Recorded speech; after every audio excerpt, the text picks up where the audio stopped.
Hello everyone. So today we are going to start with the pharmacognosy practical. ठीक आहे, हे आपलं पहिलंच प्रॅक्टिकल आहे, त्यामुळे थोडंसं मी मराठीत एक्सप्लेन करतो. आपण जे फार्माकोग्नोसी शिकणार आहे अर्थातच क्रूड ड्रग, त्याचे टिश्यूज आणि केमिकल टेस्ट. ओके, हे तीन मेन तुम्हाला प्रॅक्टिकलच्या सिलेबसमध्ये स्टडीसाठी.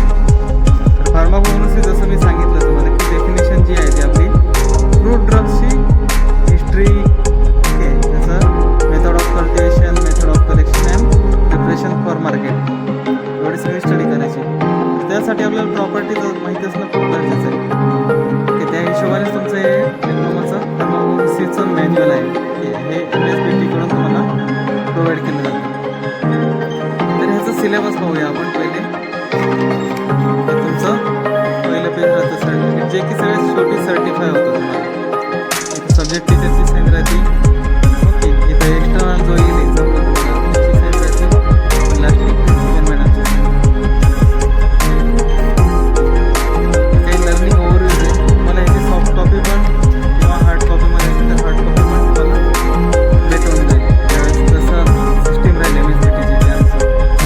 तर हा तुमचा पहिले सिलेबस आहे. ओके, सिलेबस जर पाहिला तुमचा व्यवस्थित तर तुम्हाला टोटल 25 प्रॅक्टिकल आहेत, ज्याचे मेन सेक्शन केलेले आहेत. पहिलं तुमचं फार्माकोग्नोसी लॅब, फार्माकोग्नोसीची लॅब कशी असते त्याचं इंट्रोडक्शनसाठी 3 प्रॅक्टिकल आहेत. नंतर दुसरा पार्ट आहे त्याच्यातले gross anatomical study of crude drugs. जसं माणसाची ॲनाटॉमी असते तशीच प्लॅन्ट्सची पण असते. ओके, तर प्लॅन्ट्सची ॲनाटॉमी म्हणजे आपल्याला TS पाहिजे. ओके, ट्रान्सफर सेक्शन TS पाहिजे. आणि TS घेताना आपल्याला मायक्रोस्कोपची आवश्यकता आहे. हे सगळं तुमच्या मायक्रोस्कोपिकल स्टडीज आहे. प्रत्येक वेगवेगळे ड्रग्स आहेत. ओके, जवळपास 13 ड्रग्स आहेत, त्याचे आपल्याला TS पाहिजेत. नंतर पुढचं सेक्शन आहे तुमचं morphological study of crude drug. प्रत्येक जो ड्रग आहे त्याचं मॉर्फोलॉजिकल म्हणजे फिजिकल नेचरवरून त्याला आपण आयडेंटिफाय करणार आहे की तो ड्रग कोणता आहे. ओके, तर त्याच्याशी रिलेटेड तुमचे 7 प्रॅक्टिकल आहेत. सॉरी 7 प्रॅक्टिकल आहेत. ठीक आहे, तर हे 7 प्रॅक्टिकल पण आपण पाहणार आहोत. आणि लास्ट सेक्शन जो आहे तुमचा identification test for crude drugs. आता काही क्रूड ड्रग्स जे आहेत ते तुमचे पावडर फॉर्ममध्ये आहेत. ओके, तर ती पावडर कशाची, कोणत्या ड्रग्सची आहे त्याला आपण जसं केमिस्ट्रीमध्ये आयडेंटिफिकेशन टेस्टनी करतो तसंच तुम्हाला इथं क्रूड ड्रग्ससाठी टेस्ट करायचे आहेत. ओके, क्रूड ड्रग्सच्या पावडरसाठी, त्याच्यावरून आपण ओळखणार की तो ड्रग नेमका कोणता आहे. तर हे तुमचे मेन 4 सेक्शनमध्ये पूर्ण प्रॅक्टिकल आहे. फक्त 25 प्रॅक्टिकल्सच आहेत तुम्हाला, 25. नंतर हे तुमची इंडेक्स आहे, तेच प्रॅक्टिकल आहे, तिथे तुम्हाला मार्क्स भेटतात. सुरुवात करूया सगळ्यात पहिल्या प्रॅक्टिकलपासून. So this is the experiment number 1. Title is to know the compound microscope the component and making ready for the working. ठीक आहे, आपण याच्यात काय बेसिक आपलं काय करू मायक्रोस्कोप नसेल तर आपण ॲनाटॉमिकल स्ट्रक्चर काही स्टडी करू शकत नाही. ठीक आहे, तर त्याच्या आधी मायक्रोस्कोप मेन कंपाऊंड मायक्रोस्कोपकडे जाण्याआधी आपण सिम्पल मायक्रोस्कोप पाहूया. ओके, ते प्रायर कन्सेप्ट आपण समजून घेऊ. त्याच्यानंतर याच्यात तुम्हाला रिक्वायरमेंटमध्ये सिम्पल मायक्रोस्कोप, कंपाऊंड मायक्रोस्कोप आणि स्लाइड्स वगैरे एवढ्या गोष्टी तुम्हाला नेसेसरी आहेत. ठीक आहे, सो सुरुवात करताना आपण पाहू सिम्पल मायक्रोस्कोपसाठी. तुम्ही जी डायग्राम पाहताय ही सिम्पल मायक्रोस्कोपची डायग्राम आहे. ओके, ज्याच्यात सगळ्यात वरती लेन्स आहे, मध्ये फोल्डर आर्म आहे, त्याच्या खाली स्टेज आहे. स्टेज म्हणजे एक थोडासा वेगळा पार्ट चौकोनी. ठीक आहे, स्टेज सारखं, त्याच्यावर आपण स्लाईड ठेवत असतो. नंतर खाली ॲडजस्टमेंट स्क्रू आहे, त्याला एकच ॲडजस्टमेंट स्क्रू राहतो जो की स्टेज वर खाली किंवा लेन्सला वर खाली घेतो. स्टेज तुमचं स्टेबल राहतं. लेन्स आणि स्टेजमधलं जे डिस्टन्स आहे ते ॲडजस्ट करण्यासाठी हे तुम्हाला ॲडजस्टमेंट स्क्रू आहे. त्याच्या खाली मिरर आहे. मिररने तुम्ही लाईट इंटेन्सिटी म्हणजे किती डार्क लाईट पाहिजे, ब्राईटनेस किती पाहिजे हे ॲडजस्ट करता. आणि बेस ह्याच्यासाठी की तुमची स्लाईड आहे, तुमचा पूर्ण मायक्रोस्कोप स्टेबल पाहिजे, तो हलायला नको आहे. ठीक आहे, तर हे झालं सिम्पल मायक्रोस्कोपबद्दल. ओके, हा तुमचा आता कंपाऊंड मायक्रोस्कोप. नवीन जनरेशनचा, म्हणजे अजून पण हाच आपला यूज होत असतो. तर ह्याचे पार्ट्स भरपूर आहेत. ओके, पार्ट्स पाहू आपण. पहिला सगळ्यात वरती आयपीस. आयपीसमध्ये एक लेन्स राहते. त्याच्यानंतर आयपीस ट्यूब, एक थोडंसं डिस्टन्स राहतं त्याच्या खाली हेड आणि आयपीसला जोडण्यासाठी. ओके, हे माणसांच्या कन्व्हिनियन्ससाठी पाहायला आपल्याला सोपं जावं म्हणून ते ट्यूब टाकलेली आहे. त्याच्यानंतर हेड, इथे एक मिरर असतो छोटासा. त्याच्यानंतर खाली जर गेलं तर नोज पीस लिहिलेलं आहे. नोज पीस ऑब्जेक्टिव्ह टरेट, हे खूप महत्त्वाचा पार्ट आहे. हे नोज पीस ऑब्जेक्टिव्ह टरेट जे आहे ती अशी एक गोल रिंग आहे. मी तुम्हाला डेमोमध्ये दाखवतोच काय काय आहे त्याच्यात. पहिले फक्त पार्टचे नाव पाहू. नोज पीस ऑब्जेक्टिव्ह टरेट, नंतर ऑब्जेक्टिव्ह आहे. त्याच्यानंतर फ्रेम. फ्रेम म्हणजे पूर्ण तुमचा मायक्रोस्कोपचा ढाचा. नंतर stage, iris diaphragm, then fine focus, close focus. याच्यासाठी 2 ॲडजस्टंट स्क्रूज दिलेले असतात. त्याच्या खाली इल्युमिनेशन सिस्टीम, म्हणजे जर तो लाईट आहे तर इल्युमिनेशनसाठी लाईट वापरलेली आहे. ही लाईट त्याच्यातून पास होत असते. Okay, so now stepwise procedure. Microscope, it is an optical instrument comprising a lens of combination of lenses which enables to view magnified images of a minute object. The Englishman Robert Hooke developed this instrument, okay, which turns in the compound microscope used today. The essential 3 major systems are there in compound microscope: support system, illumination system and magnification system. ठीक आहे, support system म्हणजे तुमची frame आणि base, okay, ज्याच्यावर तुमचं पूर्ण microscope dependent आहे. Second आहे तुमचं इल्युमिनेशन सिस्टीम. इल्युमिनेशन सिस्टीममध्ये तुमचा मिरर राहतो, डायफ्रॅगम राहतो, कंडेन्सर राहतात. ओके, हे जे 3 पार्ट आहे हे तुमची लाईटला डायरेक्शन देत असतात. लाईट तुमची स्लाईडचा जो TS आहे प्लॅन्टचा किंवा ॲनिमल टिश्यूजचं पण आपण स्टडी करतो, तर ती लाईट इंटेन्सिटी आपण त्याच्यावर डेव्हलप करतो. मिरर लाईट फक्त डायरेक्शन दाखवते, डायफ्रॅगम त्याला क्लॅरिटी देतो. ओके, आणि कंडेन्सर आपल्यासाठी आयपीएसपर्यंत तो पाथ कॅरी फॉरवर्ड करतो. आणि lastly magnification system. Magnification system is the heart of this microscope. Okay, ह्याच्यामध्ये वेगवेगळ्या डिफरंट टाईपच्या लेन्सेस असतात. ओके, आणि आयपीएस असते. तर हे तुमचे मेन 3 सिस्टीम आहे मायक्रोस्कोपच्या. त्याच्यात मॅग्निफाईंग पॉवर राहतात.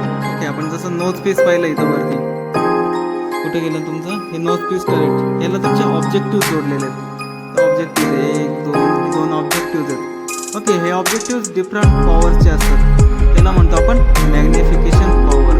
ओके, हे मॅग्निफिकेशन पॉवर काय राहतं? It is the magnification of objective into magnification of eyepiece. Okay, magnification म्हणजे तुमच्या लेन्सचं एक पॉवर राहते, कॅपॅसिटी राहते. ठीक आहे, ती लेन्सची कॅपॅसिटी म्हणजे magnification.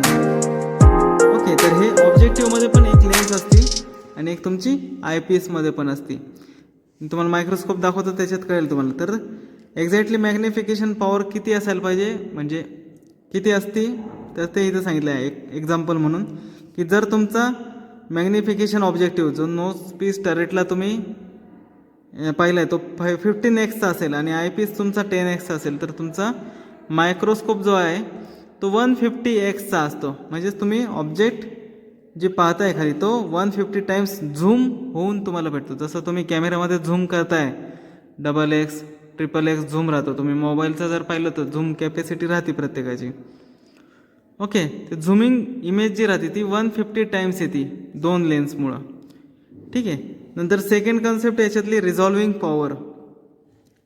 Okay, resolving power is an objective defined as ability to separate distinct 2 small element and object which are situated in short distance apart. From resolving power can be measured by the numerical aperture of an objective. Greater the numerical objective aperture and greater is the resolving power. Okay, हे 2 distance किंवा 2 सेल्समधला जो difference आहे तो काउंटिंगमध्ये येतो. आता त्याच्यात तुम्हाला special एक आयपीस लागते ज्याच्यामध्ये ऑलरेडी मार्किंग राहते 2 स्पेस. म्हणजे आपल्याला जर सेलचं डायमीटर, त्याची लेंथ, साईज, मीटर काउंटिंग करायची असेल तर ती रिझॉल्विंग पॉवर त्या मायक्रोस्कोपची चांगली पाहिजे. ते जो डिस्टन्स असतो त्याला म्हणतो आपण न्यूमेरिकल पॉवर, न्यूमेरिकल ॲपरेचर. आणि ही न्यूमेरिकल ॲपरेचर तेव्हाच जास्त स्ट्रॉंग असते ज्यावेळेस तुमच्या मायक्रोस्कोपची रिझॉल्विंग पॉवर हायर राहते. ओके. नंतर तिसरं आहे working distance. The distance between the object and objective is non as the working distance. And if it is decreases with increasing magnification, it means higher the power the objective lesser is the working distance. आता इथं पाहा मायक्रोस्कोपमध्ये हे stage जे आहे ह्या स्टेजवर आपण slide ठेवलेली असते आणि आपण पाहतो कुठून आयपीसमधून. ओके. तर हे आयपीस आणि ऑब्जेक्टिव्हमधून आपल्याला येतं एवढा डिस्टन्स असतो मधला. सो ऑब्जेक्टिव्ह आणि तुमचं TS ह्याच्यामधलं जे डिस्टन्स असतं ते वर्किंग डिस्टन्स असतो. ओके. आणि जेवढा कमी हा वर्किंग डिस्टन्स असेल तेवढ्या हाय मॅग्निफिकेशननी तुम्हाला ती इमेज दिसणार आहे आयपीसमध्ये. ओके. हे झालं तुमचं वर्किंग डिस्टन्स. नंतर focusing. Focusing an object while viewing the through eyepiece means the adjustment of working distance. This is done with the help of coarse and fine adjustment knob. Okay. इथं 2 knob आहेत. Okay. 2 screw टाईपचे आहेत. एक course knob आहे, एक fine knob आहे. Okay. तर हे 2 नॉबनी आपण हे 2 वर्किंग डिस्टन्स जो आहे स्लाईड आणि ऑब्जेक्टिव्हमधला हा आपण ॲडजस्ट करू शकतो कमी जास्त, जेणेकरून आपल्याला पूर्ण क्लिअर इमेज भेटेल. And lastly field of view. The area of object which can be view through the eyepiece is the field view. Okay. Means the eyepiece, here is the eyepiece. Okay. ह्याला म्हणतो आपण view, field of view. म्हणजे जेवढा object आहे, जेवढं ते स्लाईडवरचं cover आहे तेवढं पूर्ण इमेज आपल्याला दिसायला पाहिजे, त्यासाठी ही आयपीस जोडलेली. ओके. आणि ह्याच्यामुळं काय होतं तुमचं अजून मॅग्निफिकेशन पॉवर इन्क्रीज होती. आपण मॅग्निफिकेशन पॉवरमध्ये ऑलरेडी पाहिलेलं आहे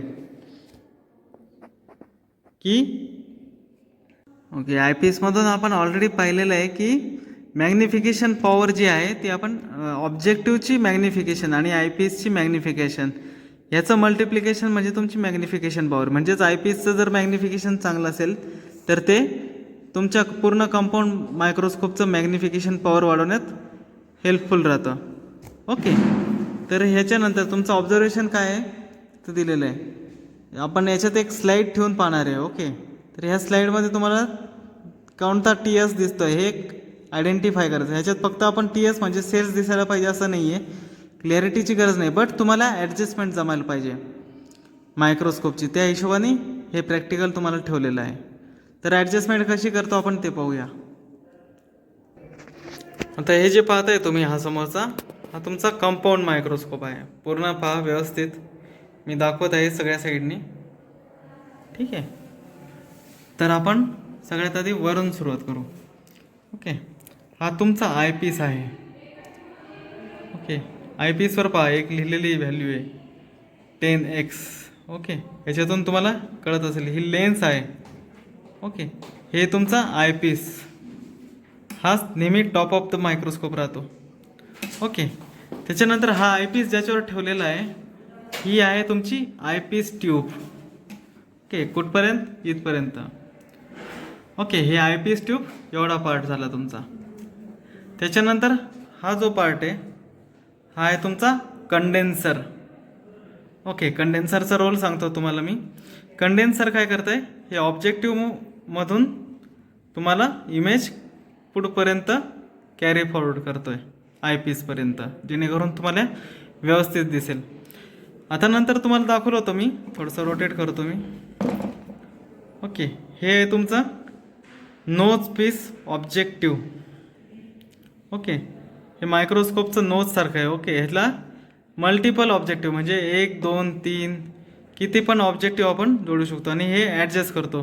तर ह्याला तुम्ही बारीक काही नाही पाहिलं तर इथं एक स्क्रॅच दिलेला आहे, एक लाईनिंग. ओके. आणि ती लाईनिंग तुम्हाला इथं लॉक करतात. ओके.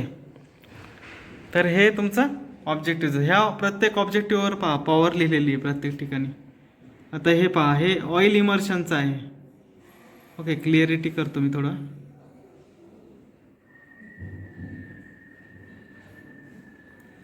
ओके. दिसत असेल ऑइल लिहिलेलं आहे. ऑइल लेन्स आहे नाही 100 लिहिलेलं त्याच्यावर. So it's a oil immersion. Okay, then हे असे मल्टिपल आपण जे ऑब्जेक्टिव्ह ह्याला ॲड करू. आता हे सेट केलं आहे. आता हा सेट केलेला कुठं राहील, हा खालच्या साईडला आहे.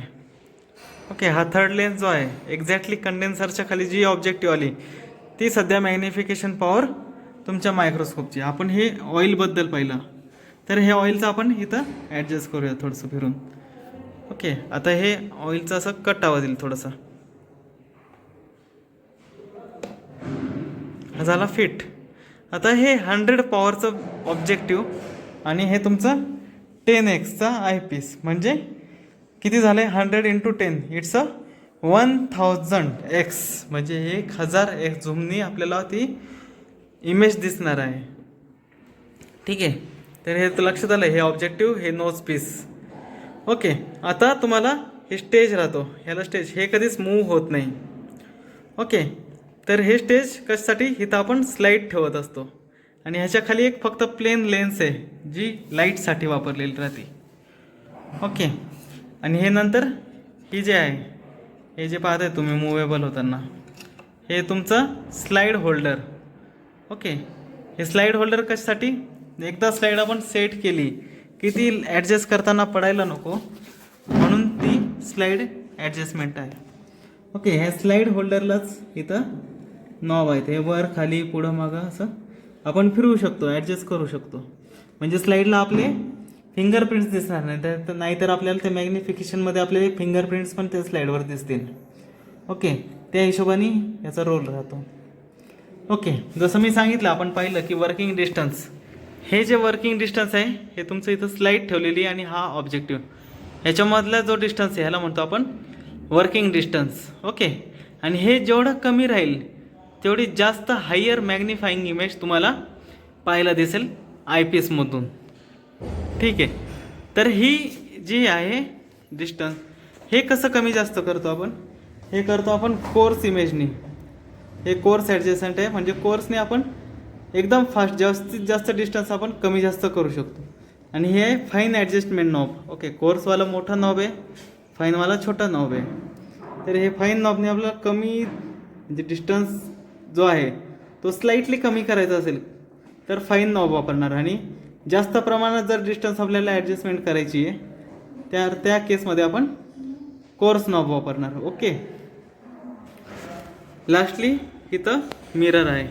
2 टाईपचे मिरर राहतात कंपाऊंडला. एक हा आहे प्लेन मिरर, तुम्हाला इमेज क्लिअर दिसत असेल. ओके, आणि दुसरा त्याच्याच मागे ह्याला म्हणतो कॉन्केव्ह मिरर. कॉन्केव्ह मिरर म्हणजे ज्यावेळेस तुमचं जी लाईट आहे ती नॅचरल लाईट असेल, कॉन्केव्ह मिरर त्याच वेळेस वापरणार आपण. आणि प्लेन मिरर ज्यावेळेस आपण एखादा लाईट सोर्स समोर ठेवलेला आहे त्यावेळेस आपण प्लेन मिरर वापरणार आहे. त्याच्यानंतर इथं खाली डायफ्रॅगम राहतो, एक छोटासा पार्ट स्टेजच्या खाली एक्झॅक्ट. ओके, हे डायफ्रॅगम आहे, याला इथं छोटासा नॉब आहे. ओके, हे जे नॉब आहे हे लाईट इंटेन्सिटी कमी जास्त करत असतो. ओके, तर असा हा तुमचा पूर्ण मायक्रोस्कोप आहे. आणि हा मायक्रोस्कोप ज्याच्यावर बेस आहे याला म्हणतो आपण बेस. ओके, ह्याच्यावर तो पूर्ण स्टेबल आहे, हलत नाही आहे. आणि ह्याला म्हणतो आपण हँडल ऑर फ्रेम. हा जो एवढा पार्ट आहे ह्या स्क्रूजपासून, तर थेट दोन्ही बॉडीला आणि आय ट्यूबला पण कनेक्ट केलेलं आहे त्यांनी. ठीक आहे, तर ह्याला म्हणतो आपण फ्रेम किंवा हँडल, आणि हा खालचा बेस. ठीक आहे, तर हा तुमचा पूर्ण असा कंपाऊंड मायक्रोस्कोप आहे. याच्या व्यतिरिक्त अजून 2 मायक्रोस्कोप आहे आपल्याकडं. तर हा आहे तुमचा प्रोजेक्टर मायक्रोस्कोप. ह्याला आय लेन्स नाही आहे, ह्याला डायरेक्ट स्लाईड ठेवली जाते इथं. ओके, आणि त्याला खाली एक स्पेसिफिक लाईट सोर्स दिलेला आहे. ओके, आर्टिफिशियल लाईट आहे, हॅलोजन लॅम्प असतो, ऑब्जेक्टिव्ह वगैरे सगळे सिस्टीम सेम आहे. फक्त इथं आय पीसच्या समोर काय त्यांनी एक प्रोजेक्टर टाईप मोठं लावले, जे तुम्ही ठेवणार आहे स्लाईड ते डायरेक्ट म्हणजे जास्त जणांना दिसावं म्हणून ही प्रोजेक्टर मायक्रोस्कोप आहे. ओके, फक्त ह्याच्या वेळेसच वापरला जातो, मोठ्या प्रोग्राम्सच्या वेळेस वगैरे हा मायक्रोस्कोप त्यावेळेस यूज केला जातो. नंतर अजून एक तिसरा टाईप पण आहे मायक्रोस्कोपचा, तो पाहूया. हा आहे तुमचा इलेक्ट्रॉनिक मायक्रोस्कोप. ओके, इलेक्ट्रॉनिक मायक्रोस्कोपमध्ये काय आय पीस ट्यूब थोडीशी बेंडमध्ये आले आहे, ठीक आहे. आणि इथं आय पीस ॲडजस्ट केलेला आहे. हा पण 10x आय पीस आहे. सगळ्या स्ट्रक्चर जर तुम्ही पाहिलं तर सेम आहे, फक्त खालचा जो मिरर आहे त्याच्याऐवजी पण इथं आर्टिफिशियल लाईट दिलेली आहे. ओके, ही व्हाईट लाईट आहे ॲक्च्युली. ओके, सनलाईट वगैरे नाही आहे, ही व्हाईट लाईट आहे. आणि ही लाईट एकदम इंटेन्स राहते, याला काही लाईट ॲडजस्टमेंट करायची गरज नाही, ठीक आहे. तर त्यामुळं हे आपल्याला क्लॅरिटी दिसते. बाकी तुम्हाला इथं दिसत आहेत साईडचे ॲडजस्टमेंट पण, फाईन नॉब पण आहे, कोर्स नॉब पण आहे, ठीक आहे. स्टेज होल्डर पण आहे, स्लाईड होल्डर, डायफ्रॅगम आहे खाली लाईटच्या. तर हे सगळं तुमचं इमेज आहे. बघा एकदा लाईट कशी दिसते तुम्हाला लेन्समधून कदाचित दिसेल.